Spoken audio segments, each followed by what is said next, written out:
If people understand their purpose and the reason why they're here, then that connects them in much more clearly to the job that they do. So I think we've got to try and give people a reason to perform, and actually a reason to want to perform. Welcome to Face Forward, the Inspiring Change podcast on all things internal communications, engagement, leadership and change. Hi there, and welcome to this edition of the Inspiring Change podcast. We are knee-deep in the coronavirus. Everything's kicking off, everyone's self-isolating at home, and all the schools are closed here in Ireland, and no doubt further afield as we move through this crisis. So today's guest is dialing in via Skype from the north of Ireland. She's somebody that I worked with closely during my days at AIB and has since moved on to work in Danske Bank. It seems fitting again that following International Women's Day last Sunday, on the 6th, that we have another female executive on the podcast. We're about 50-50 now, which I'm really pleased about because it's great to have that balance. So with that, I'd like to welcome Aislings Press onto the podcast. Aislings is the head of branch banking in Danske Bank. Aislings, good afternoon. Hi, Scott. Good to talk to you. Thank you very much. And we're just grabbing you just in time before you head away, possibly on your holidays. So I'm sure you are up the walls. We'll try not to keep you too long, I promise. We'll be in and out. But I'm sure you'll have some great insights and experiences and advice to share with us. So as I always do on this podcast, let's just ease you into this conversation by letting you talk for a while about you, about maybe your career, and about your role in Danske. Okay, thanks, Scott. So I guess you've outlined, Scott, that we worked together in AIB Bank a few years ago. And that's exactly where I started my career journey just a few more years ago, back in 1987. And I guess I've worked in a wide variety of roles across the company in Northern Ireland. Starting out, I joined banking at entry level. So rather than going to university, I went straight into the world of work. So for many years, I guess my education, my knowledge growth, my expertise was actually primarily built through the School of Life and Work. At one stage then, I subsequently realised that actually, if I wanted to progress into true leadership roles and work towards achieving my ambitions, then it was going to be important that I got some academic credentials, I guess just to both underpin the experience that I had in the workplace, but also to help my personal growth as well. So probably fairly early on, Scott, I embarked on a journey of continuous learning, working through the Institute of Bankers qualifications, gaining a diploma in financial services, qualifications in business banking, lending accreditation. And that culminated with me undertaking a master's programme in executive leadership back in 2009. And I did say during that experience, I promised my family that was the end of the extracurricular study. Everybody always says that. Everybody always says that. I'm done with the study thing. Famous last words, yeah. So I had to backtrack on that. And, maybe we'll come on to it during our conversation in terms of the importance of continuous learning. But I've subsequently gone on to do certification in banking in a digital age, customer experience management, and a business leaders programme at the W.J. Clinton Institute at Queen's University. So my leadership experience is across branch banking, business banking, retail banking operations, some strategy and transformation and project work across an ever-changing financial services landscape. So I spent 29 very happy years at AIB, working across the business, as I say. And about 4 years ago, I decided that actually I'd like a fresh challenge, and I joined Danske Bank UK. And, for the listeners, Danske UK is the largest bank in Northern Ireland. We have about 1,400 people employed, about 460,000 personal customers. We bank 1 in 3 businesses, 1 in 4 mortgages, and last year we were awarded Northern Ireland Company of the Year, which is a Business in the Community Responsible Business Award. So I guess that underpins our focus on our societal responsibilities. As you've outlined, Scott, my current role, I'm head of branch banking. That involves leading up to 400 people. Currently out on a short-term secondment to undertake a strategic initiative, but that's the day-to-day role. Excellent. That's really useful insight. Thanks. It's actually interesting because it's that branch banking role that I'm really keen to get into a wee bit more. Not necessarily specifically yours in there, but just some of the thinking around the whole area these days of branch banking and financial services and the impact that has on people and customers. So, for me, one of the big drivers of really good experience for customers is the culture in an organization. And of course, through the Irish Central Bank, that's been certainly a big focus for the banks down here, has been, the whole area of culture in banking.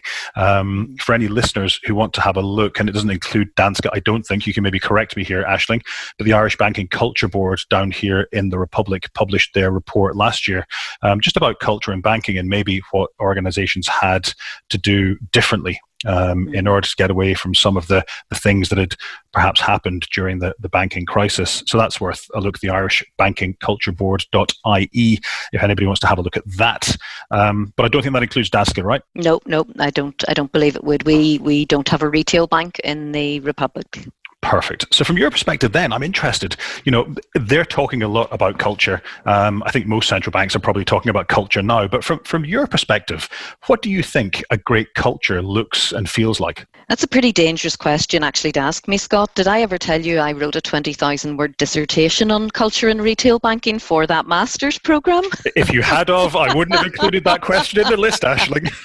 Oh dear, but listen, that was 10 years ago, and a lot has changed in that time frame, and I guess continues to change. And perhaps it's that pace of change, Scott, that actually makes culture so vital and so interesting for us. What is culture? In its simplest terms, it's the organisation's personality, isn't it? It's how we do things. But in real terms, culture is never that simple.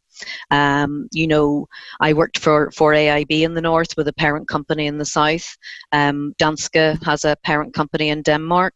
So you've got that parent culture, you've got the country culture, you've your company culture, and then of course you've all your subcultures and microcultures across the various divisions and physical locations within the company.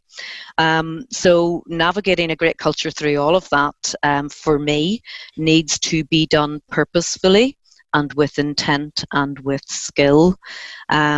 So, you've got the cultural piece from the Irish banking crisis and that whole transparency and integrity and senior manager regime piece, which is so very critical. It's the very foundation on which we build our businesses. But over and above that, what's a great culture for me? Well, I guess it's a culture where people collaborate, where they work together to create success. Where people feel enabled, empowered to achieve, a culture where they're invested in, where we develop them to highly perform, and we recognise that performance and encourage them to celebrate together. And I think more and more the need to focus on innovation is infiltrating culture. So essentially, I think an important part of culture today is a continuously developing culture where the growth of ideas is cultivated. If you look at the landscape around us, your previous guests, and you have alluded to it, Scott, we've got our technology, automation, artificial intelligence, robotics, data analytics. We've also got changing consumer habits and expectations. So, culture can't stand still in a landscape where all of that's happening. The digital impacts, that demands that we change from an analog culture to a digital culture. What does that mean? That means that we're more customer-centric than ever, that we're able to serve across channels, that we are adaptable, agile, that we work in cross-functional teams. So it's a really dynamic subject to get into, particularly in the banking landscape. And I mean, collaboration and partnerships are key to all of that today. We've even set up a co-working community here in Belfast. I'm not sure if you're familiar with that, Scott. No. Yeah, so we have a co-working community set up within our own building in the centre of Belfast beside the City Hall, and that's a co-working space to create an ecosystem for startups where entrepreneurs can work with other like-minded entrepreneurs to grow and scale businesses and ideas. Now, that's a responsible business initiative on our part, but actually it's a really interesting dynamic for culture, because that's creating a physical work environment here where entrepreneurial culture is prevalent. And I think that's really good for our people. If you think about all the work out there, all the research and thinking on future of work and what we all need for the future of our businesses, isn't it that sense of creativity and innovation, more entrepreneurial culture? So we're trying to blend the traditional robust culture of a good, robust bank, but also embrace that opportunity for the future to branch out. And I think in many ways, by doing exactly that, what that does is in many ways make you an employer of choice. It creates an organization and a workplace that people want to come and work in, and therefore attracts better quality of people. Absolutely, because you're giving opportunity, you're creating breadth, you're future looking, which future proofs people's skills and creates longevity in terms of their careers. So it's really interesting stuff. So let's have a think about leaders, and because I hold very dear to my heart, and as I know you do, that leaders have a massive role to play in making sure that organizations have great culture. But I wonder specifically what you think a leader's role is in bringing to bear some of those cultural things that you spoke about earlier. What are leaders doing? What should they be doing? Yeah. Look, I mean, culture is part of everyone's role and everyone's accountability. But I guess leaders are especially critical in pursuit of the culture that the organisation espouses. Leadership has changed so much over the years. Leaders now need to continually grow and adapt. Nothing stays still. And people look to me, Scott, to help navigate the way for them and with them. So I think leaders now more than ever need to have a growth mindset. That saying, we can't become what we need by remaining what we are. So that sense of challenge and again being forward looking and leading in that world of complexity and uncertainty requires leaders to have a greater degree of self-awareness, to be braver in empowerment, and to create the environment where people can grow. Thinking about agile values, leaders need to influence agility. They need to embrace innovation. They need to encourage and enable the free flow of ideas. And that's not always comfortable in traditional banking, because that's pushing all of us outside our boundaries. You hear lots of talk now and about failure is a success. So you must fail and fail fast. And that is absolutely right. But in a banking environment, that has to be within the right construct. So we've got to be brave enough to encourage people to try stuff. I like to desk surf, engage, make people feel safe about having conversations, listen, get opinions from them. And sometimes even from a leadership perspective, culture can be informed by the language that we use. We no longer talk about employees, we talk about colleagues. And that whole organizational infrastructure and structure, as leaders, we can't allow that to limit or block the desire for agile working, for innovation, and for espoused colleague behaviours. I think a leader needs to be able to articulate the culture they aspire to. But more than that, and I'm thinking about branches here, Scott, where you have teams in very diverse geographical locations and sometimes small teams. Leaders need to be able to not just articulate that culture, but actually describe for people the behaviours that are aligned to that culture, and to understand within their own roles how can they demonstrate those behaviours. And I think the demonstration of those behaviours through story, for me, is something that's very, very powerful. Look at what Aisling did in this situation, where she did this with a customer and the outcome was amazing.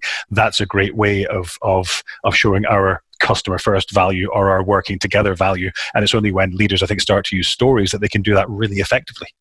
Completely. I mean, ultimately, storytelling, telling the stories of behaviours and engagements that you want replicated, shaping those stories, recognising and rewarding the behaviours aligned to those stories, that just draws out the actions that you want to be, the DNA of your company, and it's really important to publicise those. Mm-hmm. So I wrote, and I think back to that customer piece actually specifically. When you look, we're gonna talk a little bit about change in a while, but when you look at how the banking model has changed, a lot of that, as you said, due to the fact that customer expectations are changing. People want digital. They don't want to go to branches anymore. They want to be able to apply for a mortgage online, or, apply for a loan online and have the money in their account the next day. So we have to make sure that as organizations, that organizations like Danske or AIB or Bank of Ireland or whoever have the ability to be able to serve that customer need. But of course, there are still customers who do like to go into the branch, and who do like to go and speak to Mary, and who do like to lodge a check every week and that kind of stuff. And it's interesting, I'm very much, and I've said this on this podcast before, and I wrote a blog about it a couple of weeks back. If you want to look at it, inspiringchange.ie/blog. There's the cheap plug. But that whole idea of really good customer experience is driven by really good employee experience is really important to me. And I'm much more, and again, I've said this on the podcast before, I'm much more in the Richard Branson camp of look after your staff and let them look after your customers, rather than what's become rather trendy in the past few years, which is let's put customers first. And it's nearly a case of let's put customers first to the detriment of the staff, because if it's good for the customer, that's what we should be doing. For me, if it's good for the customer and it's not good for the staff, organizations shouldn't be doing it, because it's the staff that have to still drive that customer experience.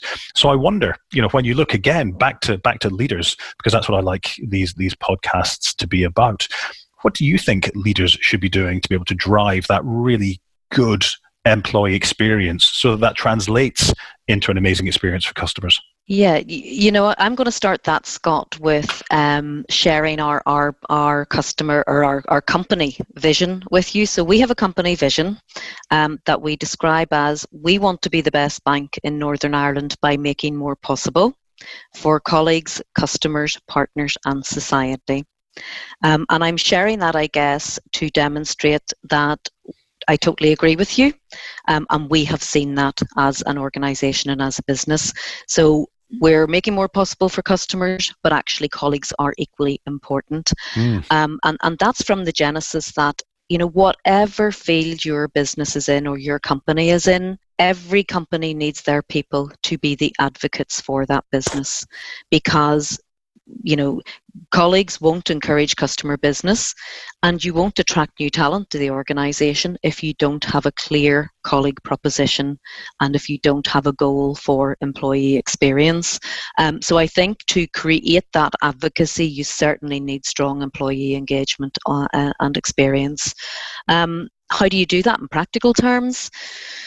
For me, that starts with a sense of belonging, a sense of value and recognition. Everybody will be familiar with creating customer personas and mapping out customer journeys when you're undertaking a piece of research to understand pain points and remove them in pursuit of customer or continuous improvement in the customer experience.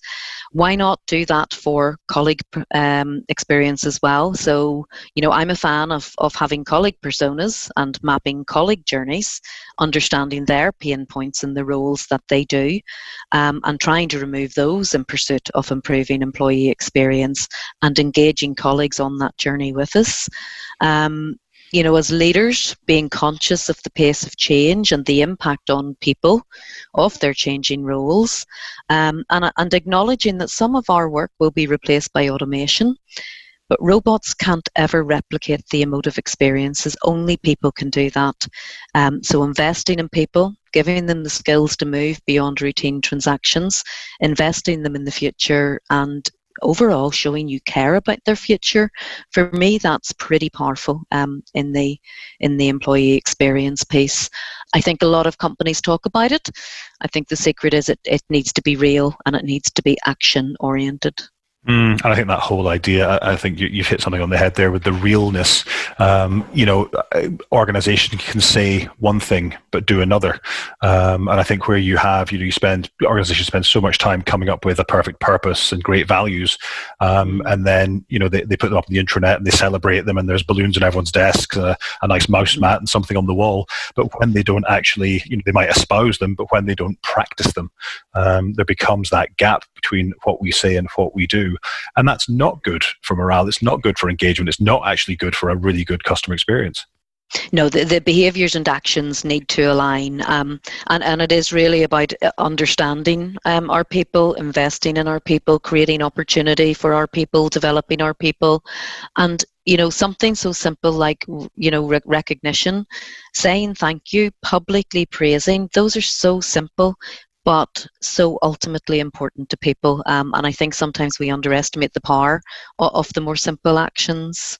Yeah, it was. It's really funny when you and I worked in the bank. I used to spend a bit of time talking to new leaders on one of the new leaders courses, and we would talk a lot about recognition. I would say to them, people crave recognition, and it's important for exactly the reasons that you just outlined there. So what's the easiest way to give somebody recognition? And they would all sit there looking blankly at me until somebody had the light bulb moment, and they said, "Just saying thank you." Yeah. And I went, Yeah, that's exactly it. That's all it needs to be sometimes. Just saying thank you. Maybe it is a balloon on somebody's desk. Maybe it is take half an hour off early. Actually, that reminds me of another piece where, a recognition program in a call center that I used to do some work with. If you won the recognition award that particular week for doing something amazing, they let you off half an hour early. Now, you might look at that and go, that just doesn't seem like very much at all. But perhaps that half an hour means you could get a bus earlier, which means you get home an hour and a half before you would normally get home. So actually, that's a really big thing. Yeah, totally. I mean, the leaders across our business have all sorts of initiatives and celebrations, Scott, and you're dead right. Sometimes it's just on a Friday evening, the team voting for their own colleague of the week and giving a little cup, or, in the time that we're in, an Easter egg. It doesn't have to be anything big. It's the fact that there's a public acknowledgement. Very powerful. Yeah, really, really powerful. Interesting you talk about change. And, it must be hard for leaders to continue to drive those levels of engagement, to try and embed that sense of culture and that sense of employee experience when banks are going through such massively significant change. I mean, when you think about, only 10 years ago from where we were then to where we are now, the banks have changed immeasurably. You can often go into a bank branch now and barely see anybody from a staff perspective, yet they're all there and working in the background. And of course, with all the new, techie upstarts coming up and over the wall, grabbing bits of banks' lunches, that makes it hard as well. So how do you keep people motivated when you're going through such significantly massive change like you are? Yeah, and it's certainly challenging. Everybody's got to constantly work at motivation across the business, and that's about helping people understand what their purpose is. And you and I did some work on purpose and culture in the past together, Scott, and that remains for me very relevant today. If people understand their purpose and the reason why they're here, then that connects them in much more clearly to the job that they do. So I think we've got to try and give people a reason to perform, and actually a reason to want to perform. Branch banking is changing immeasurably. There's absolutely no doubt of that. And whilst footfall may fall in some areas, actually some of the work that we do in branches now has become actually more important, because branches are becoming places where people go to get their problems solved. They can't do it online, or they can't do it on the phone.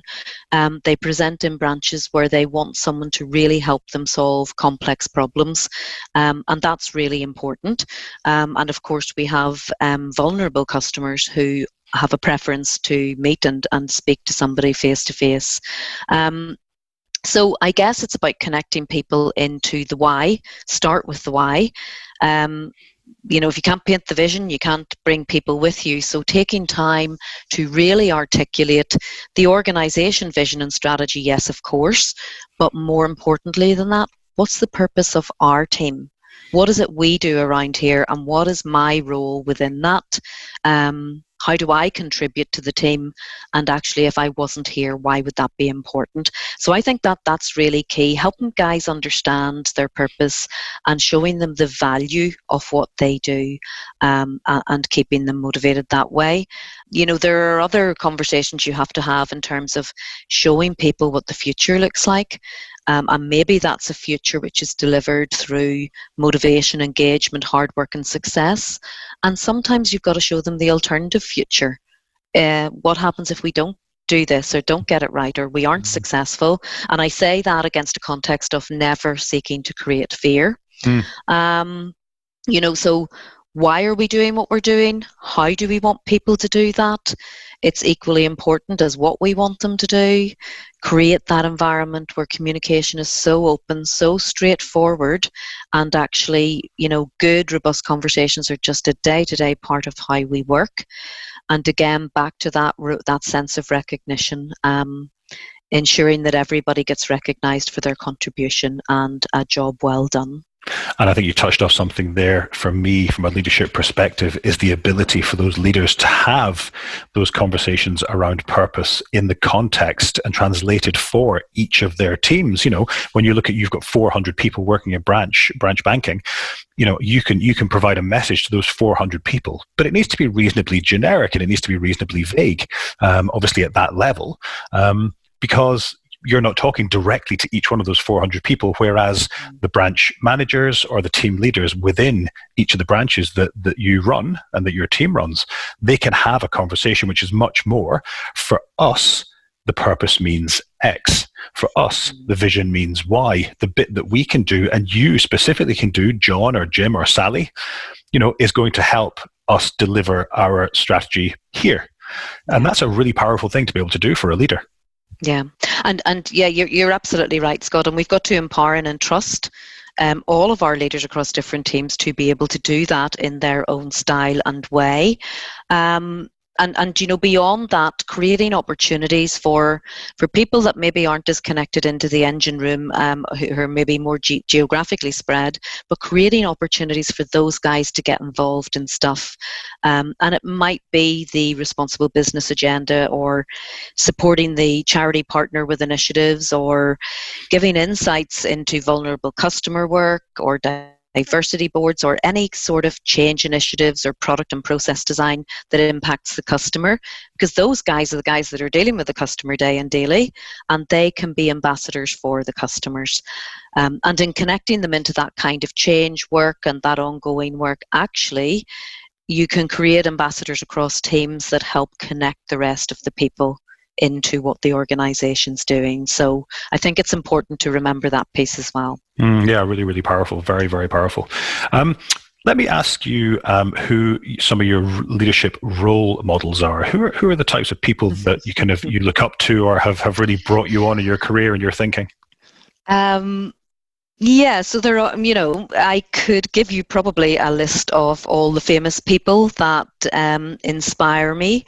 But actually, if you're asking me about role models, Scott, I would say not any one person, but probably more a series of collective relationships and influences over the years. So what do those people look like? Well, They're leaders who have been authentic, passionate about what they do, leaders who are real and genuinely care about the business and their people, leaders who've been professional and committed across good times and bad, who have defended their people when things aren't going so well, and leaders who give their people the credit when things actually have gone well. I've definitely responded to leaders who have been great communicators, who are able to communicate the vision, the why, the imperative.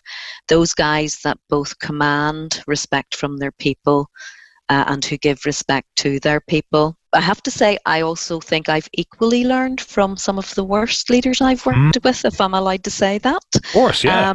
I think they're great guys. I owe them a great debt of gratitude. Those to are the guys the really bad leaders. Yeah, they're the guys that show you what not to do. And actually, that's the stuff you never forget. You never forget when you've seen a really poor leader.